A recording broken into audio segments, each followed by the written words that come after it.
Hausikki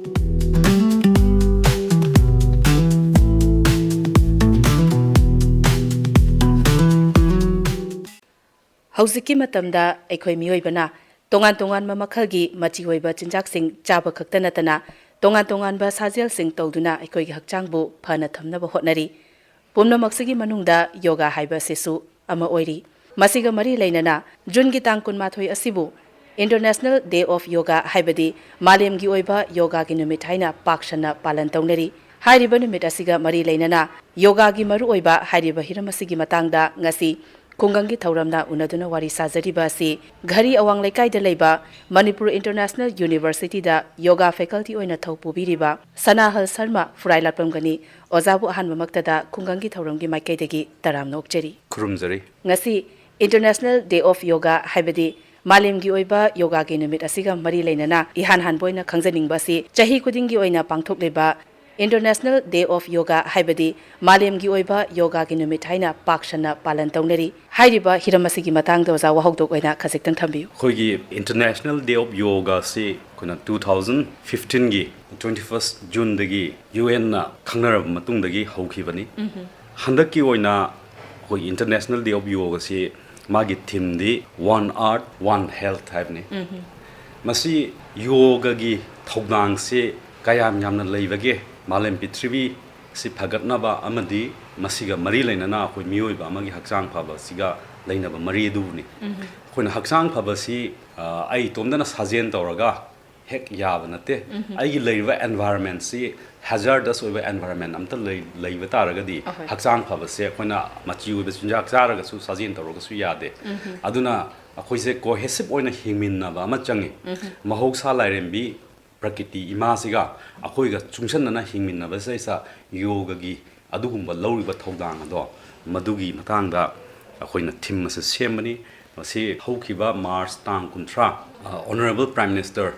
Narendra Modi ji na magi man ki baat ta masigi thim ase handak haibi hibne matang sida panjaningba amadi koina International Day of Yoga se 2015 gi June gi kunma thoidagi hauragasu magi prehistory haibatare asing badi koi International Day of Yoga se lakringi mamangda yana na World Yoga Day na koina palan to bohoga se 2002 gi June kun mathoi dagi Portugal da hobane husik mayam na khangnari ba numit sin natabida 2002 se sa koi gi Portugal da koi gi Swami Amrita Suryananda ina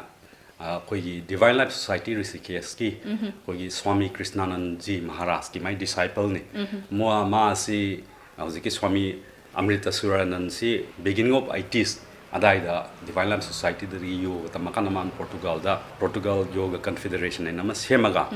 mangonda mai mangta koi kai oi magi wahai gi matungina koi Shiva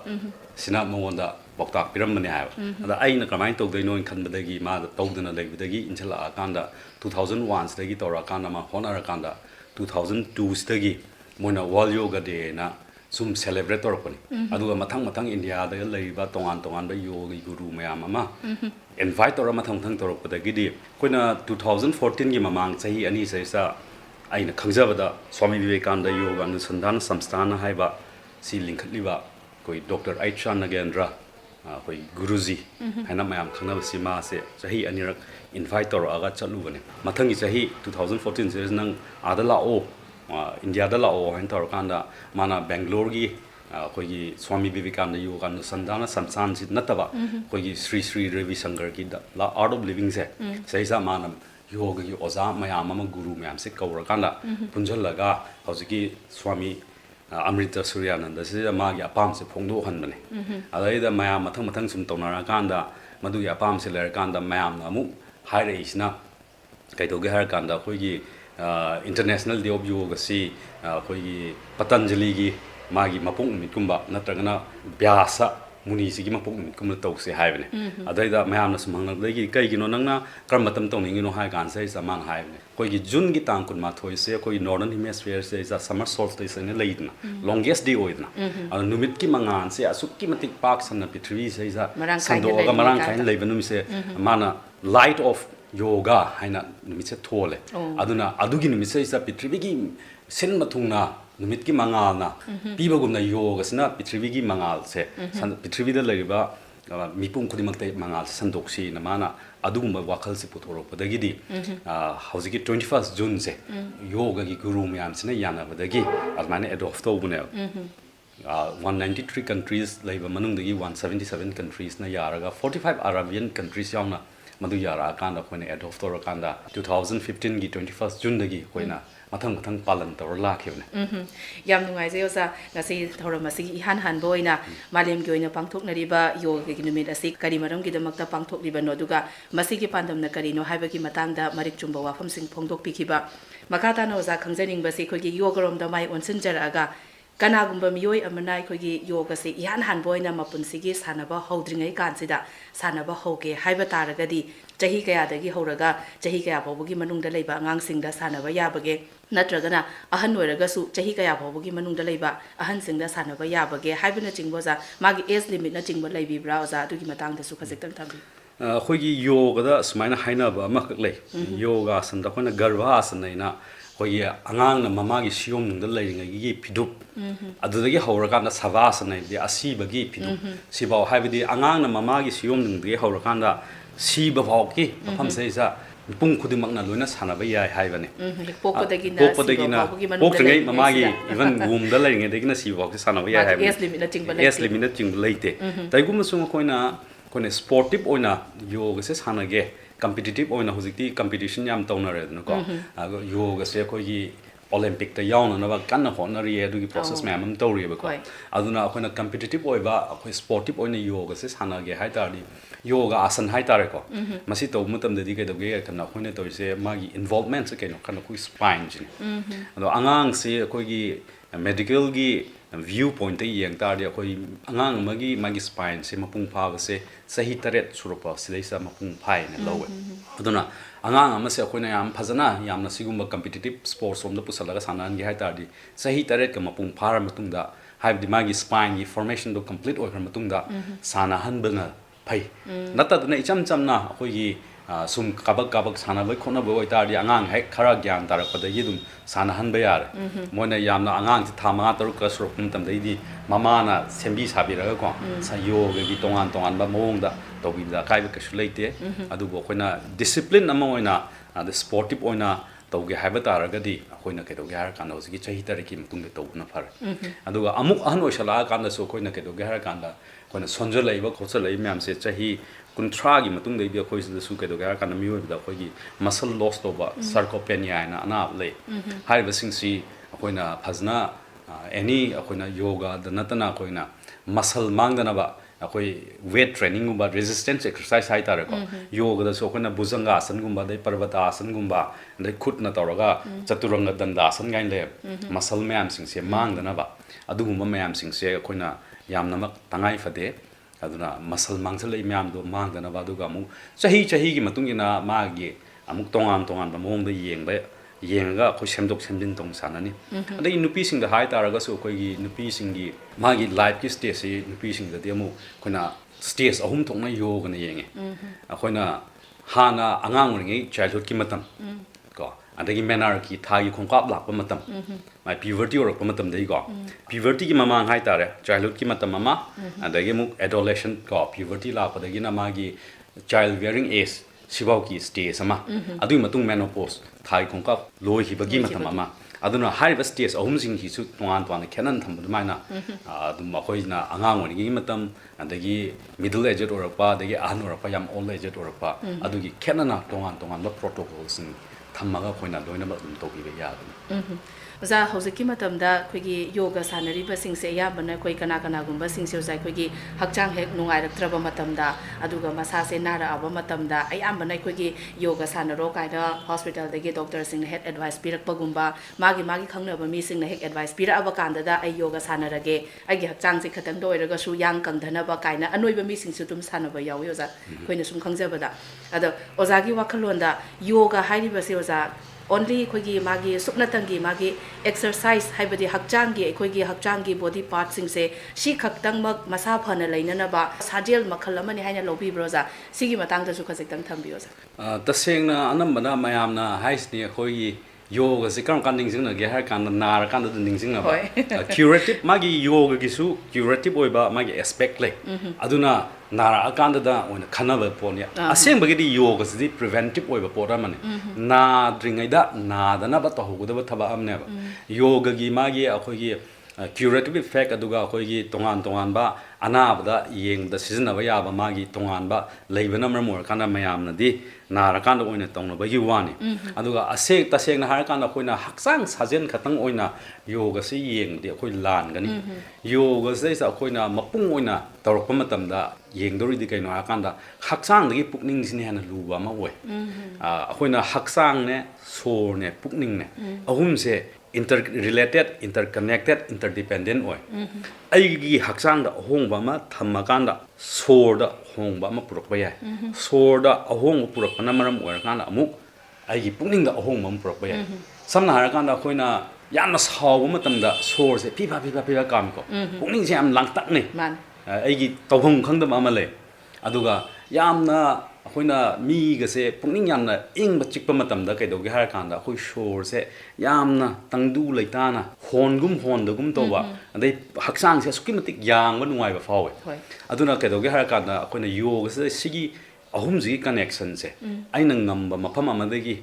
aina haksang dai ngamme haksang dai hoba sor dai ngamme sor dai hoba natraga pukning na pukning se yamna control to bangam ba mi ama war gana pukning dei tor kan da sor amadi haksang se loine influence to we aduna khoina haksang khatang phanabagi nate ta seng bagi di khoina yengadab di yoga to da haksang phabadu nate hena maru oibadi yoga se asan bu to re pranayam bu to re sor sajen bu to re sor adagi yogi sajen bu to re ko adugi matungda ai pukning gi phibam jine kari gumba aina yoga asan ni to raba pranayam su to raba aduga ai hakjang chu nuai raba sor su nuai raba adu pukning di leita pham khang da tara gadi we are missing something maru oiba khwai gi maru oiba pukning tangdu leita bai do sajen to matam da yoga asan to matam da hakjang phani ai flexibility hengat kani digestive system phagat kani tai gum sung ai pukning leita dar gadi kari gum macha ama khoi mi soi hore sor sana ba kai gum wa le dei sor sana ren khala se sor sana matam da ai gi pangan gang khale lung capacity hengale immune system gang khale tai gum sung ai pukning se tangdu leita wa draba tumu ya dragadi madu kaino wa livne aduna akhoina kawroi dabdi yoga san to boy gera pranayam to boy gera dhyan to boy gera hari ba mayam sina ai pukning se yamna tangdu leita na ingna leiba amadi pukning gi mapu se oiba ngam gadabni natragadi akhoina tawri du kai gum ama award pa ma yawre haibagi indication yoga sanare haiba taraga su madugi chap chaba kana badi phangbadi oidri bani maduna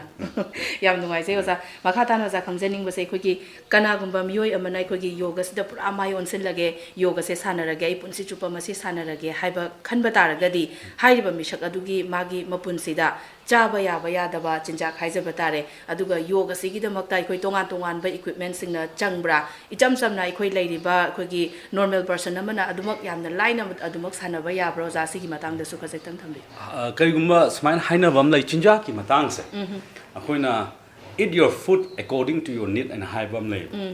aigi tawriba aigi profession amadi aigi chana ba chinjak se dum chabada adumak loin yai hogalakpa matam dadi kai doge har kanda aigi pukning se tandha gadaba pukning se lang gadaba chinjak te akoina hogalakpa matam gi ni ko isam samna har kanda akoina khongang pambi ama macha oina horing matam dadi kai doge har kanda akoina samban khajan bi ba ma tangai phade maramdi anga amna chai amna par kan thatlam matam da khongang pambi do si be ai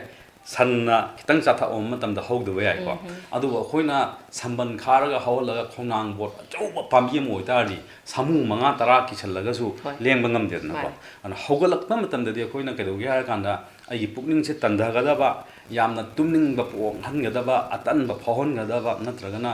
akhoi pukning se am sarang han ga da ba nisha cha ba hai ta ra ko adagi yamna ka hena akhaba ka hena asinba ka hena ayak ka hena athumba sigumba chinjak sing se akoina avoid to gani isam samna yamna easily digestible oiba haksang nam machi oiba chinja charaga hawgani but akoina certain stage amada yogitar gadi sma hai moina akhoni yo da a strong mind can digest any kind of food any chinja ma sama tamda ai gi level ama yoga gi level ama yogitar gadi ko chani ma chinjak sabda maduna ꯑꯩꯈꯣꯏꯗ ꯀꯩꯝꯇ ꯑꯀꯥꯏꯕ ꯂꯩꯇꯦ ꯍꯥꯏꯕꯀꯣ ꯍꯣꯏ. ꯑꯗꯨꯕꯨ ꯑꯗꯨꯒꯤ ꯂꯦꯚꯦꯜꯁꯦ ꯌꯧꯕ ꯍꯥꯏꯕꯁꯨ ꯇꯔꯥꯏꯅ ꯌꯧꯒꯗꯕꯗꯤ ꯃꯥꯅꯦ. ꯅꯠꯇꯦ ꯑꯗꯨꯅ ꯏꯆꯝ ꯆꯝꯅ ꯑꯩꯈꯣꯏꯅ ꯃꯆꯤ ꯑꯣꯏꯕ ꯆꯤꯟꯖꯥꯛ ꯗꯥꯏꯖꯦꯁ ꯏꯔꯥꯏ ꯂꯥꯏꯅ ꯇꯧꯕ ꯉꯝꯕ ꯑꯩꯈꯣꯏꯅ ꯐꯪꯕ ꯃꯅꯥ ꯃꯁꯤꯡꯒꯤ ꯆꯤꯟꯖꯥꯛꯁꯦ ꯁꯤꯅ ꯈ꯭ꯋꯥꯏꯗꯒꯤ ꯐꯩ ꯑꯩꯈꯣꯏꯅꯁꯨ ꯁꯝꯅ ꯍꯥꯏꯔꯀꯥꯟꯗ ꯍꯧꯖꯤꯛ ꯃꯌꯥꯝꯅ ꯍꯥꯏꯅꯕꯗ ꯑꯩꯈꯣꯏ ꯄ꯭ꯔꯣꯇꯤꯟꯁꯦ ꯌꯥꯝ ꯗꯔꯀꯥꯔ ꯑꯣꯏ ꯑꯗꯨꯅ ꯄ꯭ꯔꯣꯇꯤꯟꯁꯦ ꯌꯥꯝ ꯐꯪꯅꯕ ꯁꯥ ꯉꯥ ꯆꯥꯒꯗꯕꯅꯤ ꯑꯗꯨ ꯇꯧꯒꯗꯕꯅꯤ ꯑꯗꯥ ꯇꯧꯒꯗꯕꯅꯤ ꯍꯥꯏꯕꯁꯦ ꯃꯁꯤ ꯃꯤꯠꯅꯦꯅ ꯑꯩꯈꯣꯏ ꯑꯗꯨꯝ ꯈꯪꯅꯔꯕꯅꯦ ꯍꯧꯖꯤꯛꯇꯤ ꯃꯣꯏ ICAR ꯀꯩꯀꯥ ꯃꯌꯥꯝ ꯃꯣꯏ ꯔꯤꯁꯔꯁ ꯀꯟꯗꯛ ꯇꯧꯕ ꯃꯇꯝꯗ ꯀꯩꯗꯧꯒꯦ ꯍꯥꯏꯔꯀꯥꯟꯗ ꯚꯦꯖꯤꯇꯦꯔꯤꯌꯟꯁꯤꯡꯒ ꯑꯗꯨꯒ ꯅꯣꯟ ꯚꯦꯖꯤꯇꯦꯔꯤꯌꯟꯁꯤꯡꯒꯁꯦ ꯄ꯭ꯔꯣꯇꯤꯟ ꯗꯤꯐꯤꯁꯤꯌꯦꯟ ꯑꯣꯏꯕꯁꯦ ꯀꯅꯥꯅ ꯍꯦꯟꯅ ꯄ꯭ꯔꯣꯇꯤꯟ ꯗꯤꯐꯤꯁꯤꯌꯦꯟ ꯑꯣꯏꯒꯦ ꯍꯥꯏꯔ ꯀꯥꯟꯗ ꯅꯣꯟ ꯚꯦꯖꯤꯇꯦꯔꯤꯌꯟꯁꯤꯡꯅ ꯄ꯭ꯔꯣꯇꯤꯟ ꯗꯤꯐꯤꯁꯤꯌꯦꯟ ꯑꯣꯏꯌꯦꯅ ꯃꯁꯤ ꯔꯤꯁꯔꯁ ꯇꯧꯕꯗ ꯈꯪꯅꯗꯨꯅ ꯂꯩꯔꯕ ꯄꯣꯠꯅꯤꯀꯣ ꯑꯗꯨꯅ ꯑꯩꯈꯣꯏ ꯌꯥꯝ ꯐꯖꯅ ꯑꯩꯈꯣꯏꯅ ꯚꯦꯖꯤꯇꯦꯔꯤꯌꯟ ꯕꯦꯁ ꯗꯥꯏꯠꯁꯦ ꯃꯁꯤꯅ ꯌꯥꯝ ꯍꯦꯜꯂꯦ ꯑꯩꯈꯣꯏꯅ ꯃꯇꯝ ꯃꯇꯝꯒꯤ ꯑꯩꯈꯣꯏꯒꯤ ꯁꯤꯖꯟꯗ ꯐꯪꯕ ꯍꯥꯏꯔꯒ ꯆꯍꯤ ꯆꯨꯞꯄ ꯑꯩꯈꯣꯏꯒꯤ ꯃꯐꯝꯁꯤꯗ ꯐꯪꯕ ꯍꯥꯏꯇꯥꯔꯦꯀꯣ ꯂꯣꯀꯦꯜ ꯑꯦꯟ ꯁꯤꯖꯅꯦꯜ ꯑꯣꯏꯕ ꯆꯤꯟꯖꯥꯛꯁꯤꯡ ꯍꯩ ꯔꯥ ꯃꯅꯥ ꯃꯁꯤꯡꯁꯤꯡꯁꯦ ꯌꯥꯝꯅ ꯆꯥꯕꯤꯕ ꯃꯔꯥꯡ ꯀꯥꯏꯅ ꯑꯗꯨꯒ ꯀꯥꯔꯕꯣꯍꯥꯏꯗ꯭ꯔꯦꯠꯁꯦ ꯌꯥꯔꯤꯈꯣꯏꯒꯤ ꯃꯤꯅꯤꯃꯝꯗ ꯊꯝꯕꯤꯕꯀꯣ ꯑꯗꯨꯃꯥꯏꯅ ꯇꯧꯔꯀꯥꯟꯗ ꯍꯧꯖꯤꯛ ꯑꯩꯈꯣꯏꯒꯤ ꯋꯦꯠ ꯌꯥꯝ ꯍꯦꯜꯂꯤꯕ ꯗꯥꯏꯕꯦꯇꯤꯛ ꯑꯣꯏꯔꯤꯕꯀꯣ ꯁꯤꯒꯨꯝꯕ ꯃꯌꯥꯝ ꯇꯣꯉꯥꯟ ꯇꯣꯉꯥꯟꯕ ꯃꯌꯥꯝꯁꯤꯡꯁꯦ ꯑꯦꯚꯣꯏꯗ ꯇꯧꯅꯕ ꯀꯥꯔꯕꯣꯍꯥꯏꯗ꯭ꯔꯦꯠꯁꯦ ꯃꯤꯅꯤꯃꯝ ꯑꯣꯏꯍꯟꯕꯤꯕ ꯆꯥꯐꯝ ꯊꯣꯛꯄꯒꯤ ꯄ꯭ꯔꯣꯇꯤꯟ ꯀꯣ ꯚꯦꯖꯤꯇꯦꯕꯜ ꯁꯤꯁꯤꯡꯁꯦ ꯑꯗꯨ ꯐ꯭ꯔꯨꯠꯁ ꯑꯦꯟ ꯚꯦꯖꯤꯇꯦꯕꯜ ꯍꯥꯏꯇꯥꯔꯦꯀꯣ ꯁꯤꯁꯦ ꯐꯖꯅ ꯇꯧꯔꯒ ꯆꯥꯕꯤꯕ ꯃꯇꯝꯗ ꯄꯩꯁꯥ ꯌꯥꯝ ꯆꯪꯍꯟꯗꯅ ꯑꯩꯈꯣꯏ ꯐ꯭ꯔꯨꯠ ꯍꯥꯏꯇꯥꯔꯒ ꯑꯩꯈꯣꯏꯅ ꯈꯪꯅꯔꯤꯁꯤꯗꯤ ꯃꯄꯥꯟꯗꯒꯤ ꯂꯥꯛꯄ ꯍꯩꯅꯧ ꯀꯣꯝꯂꯥ ꯑꯗꯩ ꯑꯪꯒꯨꯔ ꯑꯇꯥꯡꯕ ꯉꯥꯛꯇꯅꯤꯗꯅ ꯃꯁꯤ ꯀꯔꯤꯝ ꯀꯥꯟꯅꯗꯦ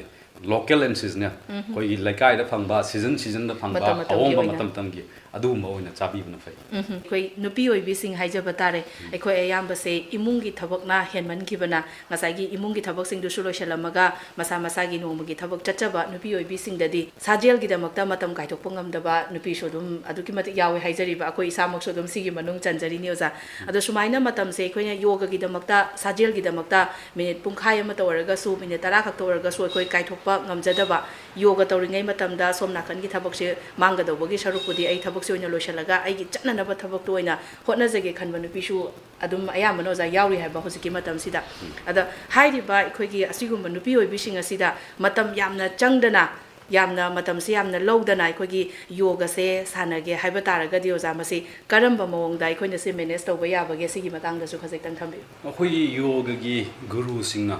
ꯃꯃꯥꯡꯉꯩꯗꯒꯤ ꯍꯥꯏꯅꯔꯛꯄ ꯄꯣꯠꯑꯃꯈꯛ ꯂꯩ ꯑꯩꯈꯣꯏ ꯅꯨꯄꯤꯁꯤꯡꯕꯨꯗꯤ ꯏꯃꯨꯡꯒꯤ ꯀꯨꯞꯅꯣꯝ ꯑꯩꯈꯣꯏꯒꯤ ꯇꯣꯉꯥꯟ ꯇꯣꯉꯥꯟꯕ ꯍꯦꯟ ꯔꯦꯁꯄꯣꯟꯁꯤꯕꯤꯂꯤꯇꯤ ꯐꯦꯃꯤꯂꯤ ꯑꯃ ꯄꯨꯔꯤꯕꯅꯤꯅꯀꯣ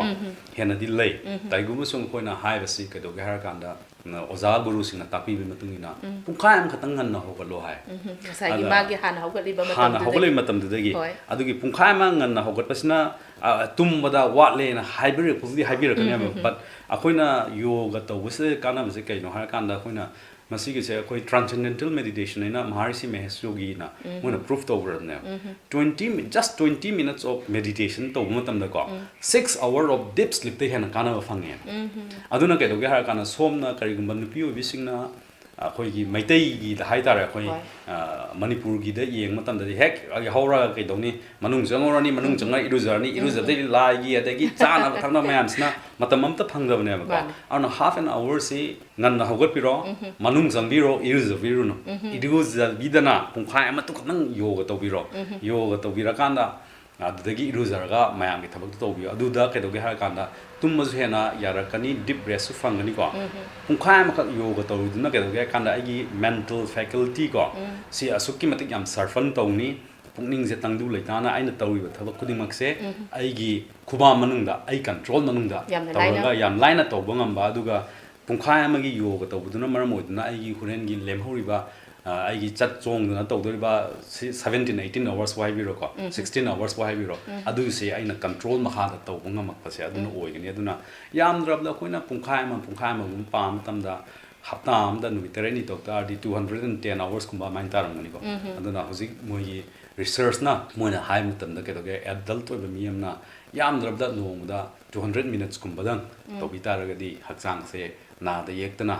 ꯌꯥꯝꯅ ꯐꯅ ꯆꯪ ꯂꯥꯎꯅ ꯂꯩꯕꯗ ꯃꯇꯦꯡ ꯄꯥꯡꯉꯦ ꯍꯥꯏ ꯑꯗꯨꯅ half an hour ꯈꯛꯇꯪ ꯍꯧꯒꯠꯄꯤꯔꯣ ꯉꯟꯅ ꯑꯗꯨꯒ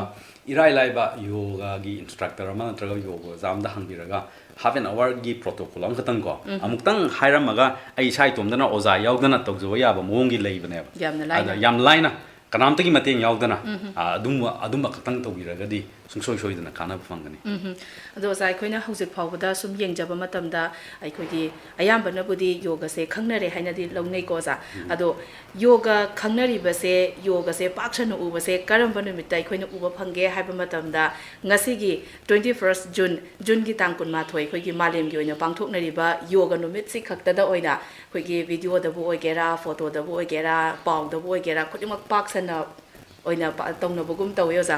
ꯍꯥꯏꯔꯤꯕ ꯈꯨꯗꯤꯡꯃꯛ ꯁꯤꯗꯩꯁꯤꯗ ꯑꯣꯖꯥ ꯑꯩꯈꯣꯏꯒꯤ ꯍꯧꯖꯤꯛ ꯑꯩꯈꯣꯏꯒꯤ ꯂꯝꯗꯝꯁꯤꯗ ꯑꯩꯈꯣꯏ ꯃꯅꯤꯄꯨꯔꯗ ꯌꯣꯒꯒꯤ ꯐꯤꯕꯝꯁꯦ ꯃꯥꯒꯤ ꯁ꯭ꯇꯦꯇꯁꯁꯦ ꯃꯁꯤ ꯀꯗꯥꯏ ꯐꯥꯎꯕꯗ ꯂꯩꯔꯕꯒꯦ ꯑꯣꯖꯥ ꯂꯝꯗꯝꯁꯤꯗ ꯂꯩꯔꯤꯕ ꯃꯤꯄꯨꯝ ꯈꯨꯗꯤꯡꯃꯛꯅ ꯌꯣꯒꯒꯤ ꯅꯣꯂꯦꯖ ꯈꯨꯗꯤꯡꯃꯛ ꯑꯗꯨꯒ ꯌꯣꯒꯒꯤ ꯀꯥꯟꯅꯕ ꯈꯨꯗꯤꯡꯃꯛꯁꯦ ꯂꯣꯏꯅꯃꯛ ꯄꯥꯛ ꯁꯟꯅ ꯈꯪꯉꯝꯃꯒꯅꯤ ꯍꯥꯏꯅ ꯈꯟꯕꯤꯕ꯭ꯔꯥ ꯑꯣꯖꯥꯒꯤ ꯃꯥꯏꯀꯩꯗꯒꯤ ꯑꯗꯨꯃꯁꯨ ꯊꯝꯕꯤꯌꯨ ꯃꯅꯤꯄꯨꯔꯁꯦ ꯑꯩꯈꯣꯏꯅ ꯍꯤꯁꯇꯣꯔꯤꯀꯦꯜꯂꯤ ꯌꯦꯡꯕ ꯃꯇꯝꯗ ꯌꯥꯝꯅ ꯔꯤꯆ ꯑꯣꯏꯕ ꯍꯤꯁꯇ꯭ꯔꯤ ꯑꯃ ꯌꯣꯒꯒꯤ ꯍꯤꯁꯇ꯭ꯔꯤ ꯑꯃ ꯑꯗꯨꯃꯛ ꯂꯩꯖꯩ ꯑꯩꯈꯣꯏꯅ ꯏꯁꯝ ꯁꯝꯅ ꯑꯩꯈꯣꯏꯒꯤ ꯃꯍꯥꯔꯥꯖ ꯕꯨꯙꯆꯟꯗ꯭ꯔ ꯃꯍꯥꯔꯥꯖꯁꯦ ꯃꯥꯁꯦ ꯑꯩꯈꯣꯏ ꯗꯤꯚꯥꯏꯟ ꯂꯥꯏꯐ ꯁꯣꯁꯥꯏꯇꯤ ꯔꯤꯁꯤꯀꯦꯁꯀꯤꯒ ꯃꯔꯤ ꯂꯩꯅꯕ ꯄꯥꯝꯕꯅꯤ ꯃꯥꯅ ꯑꯗꯨꯅ ꯁꯤꯕꯥꯅꯟꯗꯒꯤ ꯃꯔꯝꯗꯒ ꯁꯪꯁꯀ꯭ꯔꯤꯠꯀꯤ ꯁ꯭ꯂꯣꯀꯥꯗ ꯃꯥꯒꯤ ꯚꯛꯇꯤꯒꯤ ꯃꯔꯝꯗ ꯏꯔꯝꯕ ꯂꯩ ꯗꯤꯚꯥꯏꯟ ꯂꯥꯏꯐ ꯁꯣꯁꯥꯏꯇꯤ ꯃꯅꯤꯄꯨꯔꯁꯦ ꯃꯣꯏꯅ ꯄꯨꯁꯜꯂꯝꯕꯅꯦ ꯍꯥꯏꯕ ꯌꯥꯏ ꯁꯨꯃꯥꯏꯅ ꯇꯧꯅ ꯌꯣꯒꯦꯟꯗ꯭ꯔꯒꯤꯔꯤꯅ ꯑꯩꯈꯣꯏ ꯃꯩꯇꯩ ꯃꯆꯥ आदा मत अमदा लेरगा संस्कृत की स्कॉलर होइबा मी म्यामना योगा अमदी संस्कृत की म्यामना याम व्यवहार तौनबा कोई मैते मचा म्याम अमा लेरी को अदे डिवाइन लाइफ सोसाइटी दसु कोई कनो स्वामी होइदना लेबा म्याम अमा अदुगा तोंगान तोंगान बा मियोय म्याम अमा ले मैते मचा अमदी मणिपुर की होइबा कोई योगा की होइबा रिच हिस्ट्री अमदी ट्रेडिशन म्याम अमा ले अदो तसेंगना हाय तारगदी यामना मनुंग थितना खंगबा तोंगान तोंगान बा खोई मथक सीनियर में आमा खोई लमजिंग लमता पिरकपा से ओजा गंगा निंगोंबम को अदगी आइना तसेंगना योगा होबसदी आइगी इमानबा सगोलन बिजोय गोविंददगी नोंतोम माइकेलिना अमगा तौरकान खोई ट्रांसेंडेंटल मेडिटेशन तोमिनना अमाइन तौरबदगी ओजा गंगा अदगी मथंग मथंग थिंगनामने दु ट्रांसेंडेंटल मेडिटेशन सिना कोई गुरुमयम पद्म कुमार ना कोई थांगा पार मपाल दगी अखोगी थौनाउनी अखोनी निमायना खंगै मोइना अखोइबु इनिशिएट तौदुना माइन तौरगना हो योगी ट्रेडिशन सी लय अदुना योगा गी वोइना अदुम मिते मिसा सिंग अदुगा यामना रिच ट्रेडिशन लय अदुगा याम फजना मनुंग थितना खंगबा मियोय मयाम मनिपुरदा लयने थमजगे होय जा याम दुंगाइजै दुगो जा अखोगी योगा सिना अखोई मियोयबगी हक्चांगदा कदाई फावबा कयामुक यामना हक्चांग फना थंबदा कानबा पीबगे हाइबा सिगी मतंगदसु खजिक्तंग थंबियो जा योगा से अखोइन साइंटिफिकली येंग मतमदा अखोगी कैदोगे हर कांदा योगा तौबदसु अखोइना हुजिकी इन ममांगना पंजगिबा डिवाइन लाइफ सोसाइटी की स्वामी शिवानंद सरस्वती से मास डॉक्टर ने एमबीबीएस डॉक्टर ने सुमाइन तौना तोंगान तोंगान बा मयाम मा कैवलदामा स्वामी केवलानंद गाय से मोई डॉक्टर ने मोई साइंटिफिक रिसर्च तौने दगी आइना ममांगदा पंजगिबा डॉक्टर राइचंदा चंगथम से नासादा थबक तौरम दगी माना थबक से थोइन थादोगा योगा से साइंस ना यावा कोई evidence base होइबा PODEM पुथोकनेना yoga therapy से सुमाइन तौना मोई रिसर्च तौरपने अदुना अखोइना योगा से अखोइना साइंटिफिकली येंग मतमदा योगा की मागी फरइबा प्रोसेस कईदगिनो हार कांदा अखोइना साइंस ना यानाबा हक्सांग फबसिदैस अखोइना सिस्टम अनि कक दरकार होय अखोइगी नर्वस सिस्टम गा एंडोक्राइन सिस्टम गा नर्वस सिस्टम गा एंडोक्राइन सिस्टम गा अनि से ऑप्टिमम लेवल दा थबक तौरबा को हक्सांग दा अना एक लेतना फजना फनबंगमेबा अदो योगा दसु कैदोगे हार कांदा अखोइगी होजिकी नर्वस सिस्टम अमदी एंडोक्राइन सिस्टम से चाप चाना मसी फनबंगमगी मचाक मयाम यावरे अदुगा लोइनना अमुकसु कैदोगे हार कांदा अखोइगी अखोइना ट्राइपोड ऑफ लाइफ अखोइ हिंगबगी योसबी मखोंग ओम हाइको अखोइगी ब्रेन ने लंग्स ने हार्ट ने हाइरिबा ऑर्गन अहुम से असुकी मतिक फगदना थंबदा मतेंग पामी अखोइना ब्रेन हाइ तारगदी अखोइगी ब्रेन गी मागी संदरपा स्पाइन से मसी योगा आसन से असुकी मतिक फगदले अना हुजे हारिबा अखोइगी ब्रेन ने हार्ट ने लंग्स ने दुगा कोइ सिस्टम दे यंगा कांदा एंडोक्राइन सिस्टम गा नर्वस सिस्टम अनि से फजना ऑप्टिमम लेवल माना थंबंगम नमर मोइना हक्सान से तिनचंग काइजंगदना चंग चंग लाउना लेहनबदा योगा के अचौबा याम चावबा रोल ले दो जंगा साइ ओजाना फोंदोकपिखिबा मतमदा सो अखोइगी फिजिकल हेल्थ खक्ता नतना अखोइगी मेंटल हेल्थ तसु योगा सानबसिना असुकी मति कानबा पि हाइनसु हाइबिखि ओजाना ताकपिबदा अखोइगी छात्र अमगी पुंसीदा अखोइगी योगा सानबसिना मखोइगी पुंसीदा कयामुक यामना कदाइ फोबगी चांगदा कानबा पिबगे करी करीदा कानबा पिबगे हाइबदुगी मतंगदा सुजा खजिक्तंग थबि अखोइ मी अमगा खेनबसे कैदा खेनगे हाय काना स्वामी विवेकानंद हाय कांदा it lies in the power of concentration hai ai achowa mi amaga mi machang khenari se achowa mi duna mai power of concentration do yam wang bagine aduga sumain tawduna akoina satra amagi punchi da akwagi darkar oi se kedoge har kanda mai concentration gi level si yamna wang basi darkar oi concentration gi level siga memory ga mari yam laini concentration yam wang mi se memory power se yam wang ne ba concentration power se ne mi sin se kedoge har kanda akogi memory power se ne ne akona yoga da tongan tongana akogi astanga yoga har kanda yam asana pranayama pratyahara dharana dhyan samadhi hai se akoina pratyahara se lor kanda dharana hai se akoi concentration natra focusing hai technically yeng matamda akoina pot amada atat akham leitana second trying thoi se akoina pot tu khatang exclusive of all other atokpa ma'am loi kokthokharga aina tawgador pot to adu khatangda pukning se lupsalaga second trying thoi khak leibungam tardi akoina concentration se tawbungam me haina